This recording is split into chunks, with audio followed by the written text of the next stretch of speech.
Hey everybody, welcome back to Off the Wall. I'm Mike. Apologies for the lack of sleeves, but it's currently 95 degrees here in Ohio. It's hot in my studio, so I'm playing it cool. We're here to talk about the new episode of the Orville New Horizons. Episode 5 is called A Tale of Two Topas.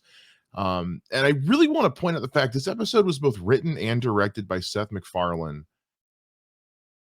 Favorite episode of the season so far. And I feel like I've said that with every episode, but this episode was the most emotional one they have done in this entire season, since well, honestly, since the episode that this is kind of a sequel to.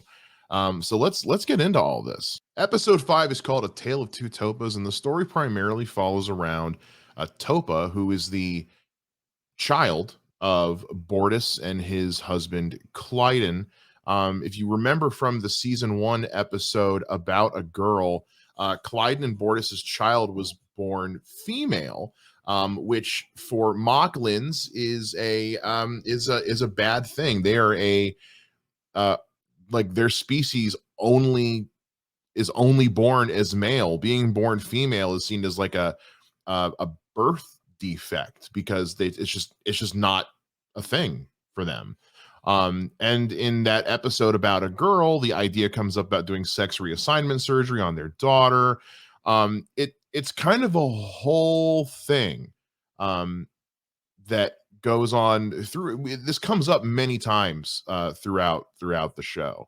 We also know that Clyden was born female and was had surgery to become fully male, and kind of resents his entire life. He's a very self-hating person because of how things are. He regrets ever even knowing that he was born female, and that comes up in this episode. This episode delves heavily into gender roles, gender identification, transgender rights, um, things like that. The episode is an emotional roller coaster from the very beginning to the very end. Um, there were moments in this episode I had to pause it because the tears were welling up. I was so moved by this episode in so many ways. And that's 2 weeks in a row that they've really just gone all the way with the emotional weight of these episodes. And this one just pulled no punches. It pulled no punches whatsoever. And I commend Seth MacFarlane, for being the showrunner. He usually has several other directors and writers working on episodes, Brandon Braga and Cherry Sheva Pravat Dumrong. I apologize if I'm getting that wrong. John Casser has directed the last 3 episodes of this show. And I really felt like Seth MacFarlane kind of took it upon himself to be the one to do this episode. Like if we were going to do this, he was going to be the one to do it. And he did so well. And I wish to God I had it in me to talk to Seth MacFarlane about this episode and putting this episode together and what that was like for him. Um, the actor who plays Topa, actress.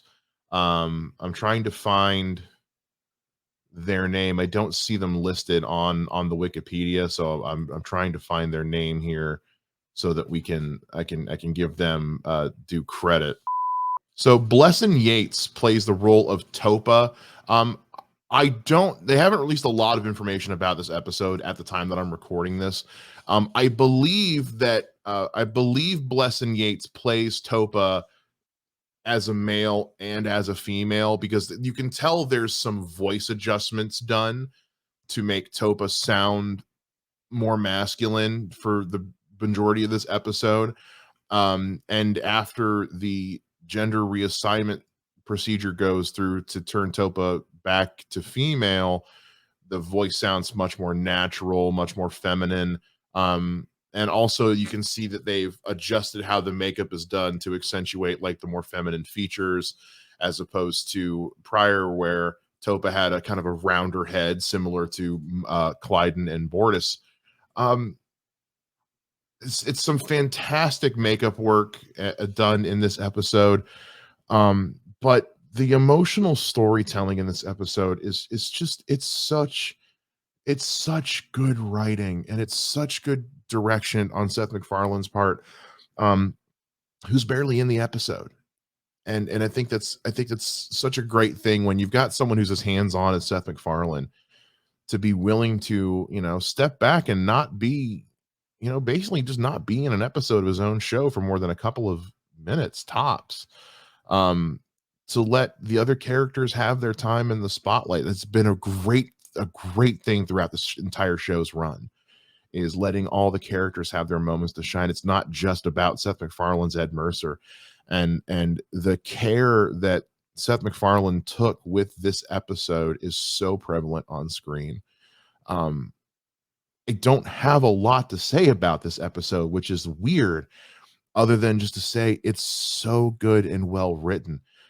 Standout moments, there's so many of them. I mean, Bortus singing is it should be hilarious, and it is a little funny at first, but he crushes the singing, and it's a great backdrop to what's happening in the episode with Topa going through the procedure.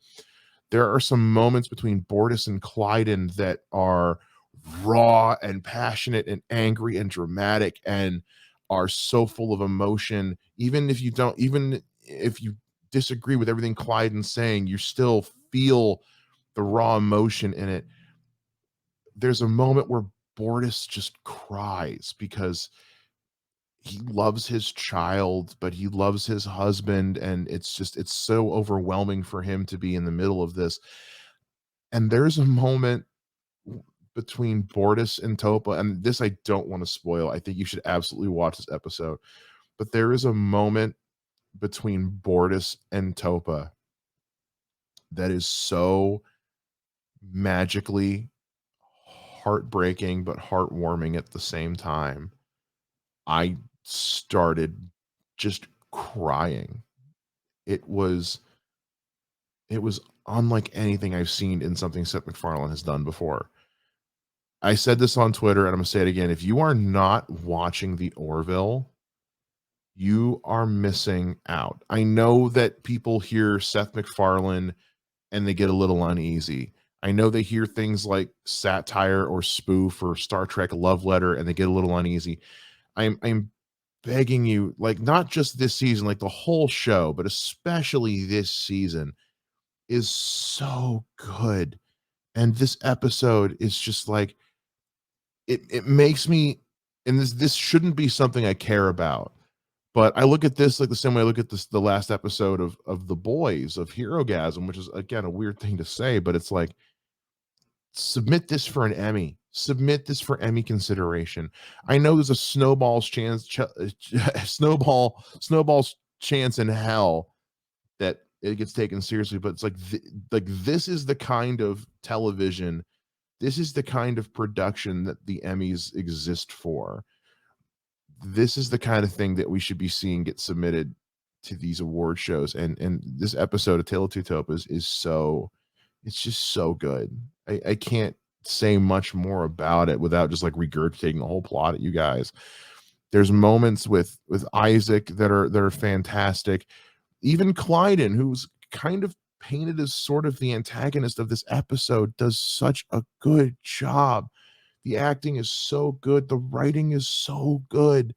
And you can tell that again, like there's gonna be some setup for this later on in the season, I'm sure, that's gonna be paid off. But even just as a standalone episode, it's just so well written and so good. And if this episode doesn't bring you to tears even in some way, I can't, there's no hope for you in this world at all. This episode was so good. The Orville continues to just climb to the top of my favorites of this year. So please, if you haven't yet, check out the Orville. It's a great binge, and this season especially, I mean, just I can't give enough props to Seth MacFarlane and his entire team for the amazing show that they're putting on Hulu with the Orville New Horizons. So that's my take on this episode. I hope you guys have watched it and enjoyed it, and let me know what you think down in the comments below, and we'll see you guys again next time here on Off the Wall.